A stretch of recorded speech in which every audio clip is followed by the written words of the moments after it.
Hey, what's up guys? Gonna be doing a deck profile for my Black Luster Soldier Armory OTK deck that me and Pink Reaper made this deck a long time ago, but we've edited it a lot since it's, had its playtesting going on. But it's actually a pretty decent deck. Like, it can compete with some of the meta. As long as you're able to mill BLS, relatively soon, it can be pretty nasty. But that said, let's get on with the deck profile. Then I'll explain my choices as we go along. But basically, how the deck wins, it's win condition. It's kind of like a chaos deck where you just drop a whole bunch of boss monsters. But the goal of the deck is to drop Black Luster Soldier, equip an Armory to him, and basically gain them through that aspect, because any monster that's in attack position, when Black Luster attacks, as long as Black Luster gets over it, they take 4,000 damage, and then Black Luster attacks again because it has Armory and it has another 1,000, so it's another 4,000. So as long as they didn't heal, like they didn't gain any life points, you just gain them.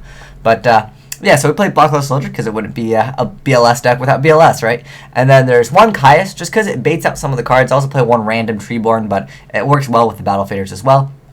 Then I'll play one Chaos Sorcerer. Then I play Dark-Armed Dragon. Now, Dark-Armed Dragon doesn't come out too often, but, if you can drop him, he's okay. You can just, drop, a monster. Just basically to make it a lot safer to go for BLS, because you have some graveyard manipulation, like, first of all, these don't go to the grave. You have options with Junk Sinker on here to get back, DD Crow, so you can kind of manipulate the graveyard one or two ways. You have Chaos Sorcerer, you have BLS. You can kind of remove like one or two at most during the entire game. But if you can get out Dark Arm, I do like it. Then I play one Birdman, just because it resets like the tour guide. Like if you go tour guide, Sangan, bounce back tour guide. But you don't really need to do it with that. Sometimes if my BLS gets effect Veilered, I'll drop Black Luster Soldier, and they'll immediately effect Veiler because they know I'm not going to go for my effect. I'm going to go for my attack twice. Then I'll just bounce back Black Luster Soldier and then special summon him again. And then I'll just be like, it's cool. Now you don't have Veiler. But yeah, he's pretty awesome to bounce back BLS. That's basically what he's used for. But yeah, you can use him for other uses as well.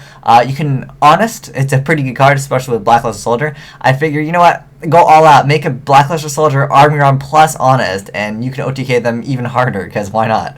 And then I play 3 Junk Synchron, because Junk Synchron allows me to make this card over here, Dark Diviner. But mostly it's used, for Armory Arm.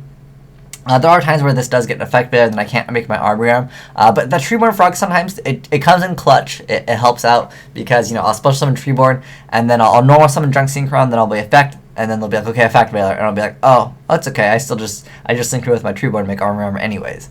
But yeah, he just allows the easy option, basically a 1-card Armory Arm.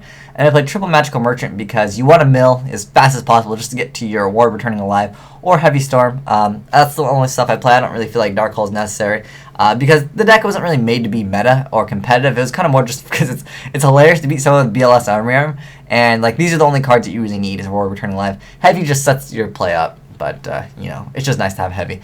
You could, definitely, if you want to play it, make it more meta, probably add Monster Reborn, probably add Dark Hole, but the thing is, it was just more for fun anyways.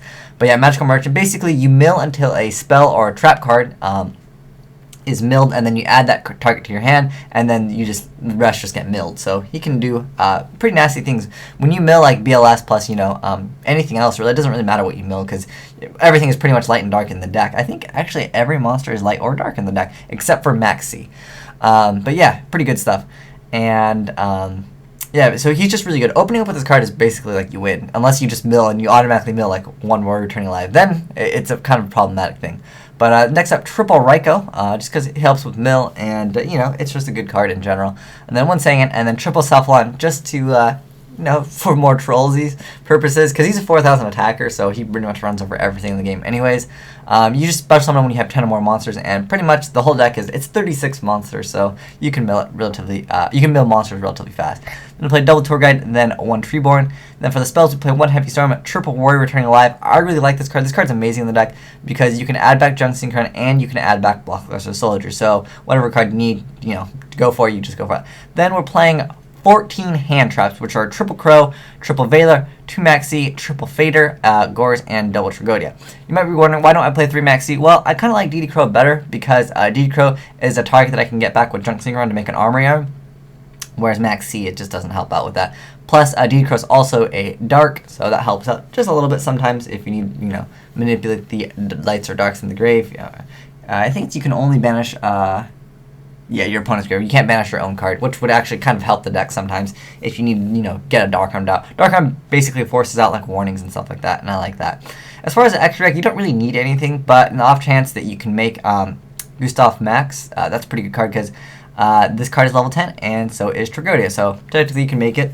I mean, if you drop 2 of these, that should be game anyways. But in the off chance that they they battle Fader on your second attack, or they drop Gores, you know, when they take like a direct 4,000 after you've attacked over something, you can pretty much just game them anyways. So I like that.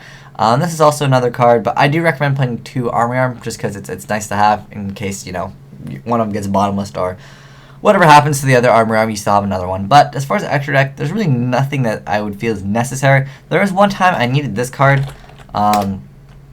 because this guy got out some like Gustos. He got out like 2 Gustos. He had like, what was it? He had Emergency Teleport, Reborn, Miracle Synchro Fusion, and some other card. He put like a really nasty field up, and then I was 100 away from game, and I couldn't make it game. If I played this guy, I could have got over his field, but he dropped a Gores after I went for my play. I ended up misforming him and then had a misform BLS out, but unfortunately I couldn't make it game because I needed this guy. This card would have helped out a lot.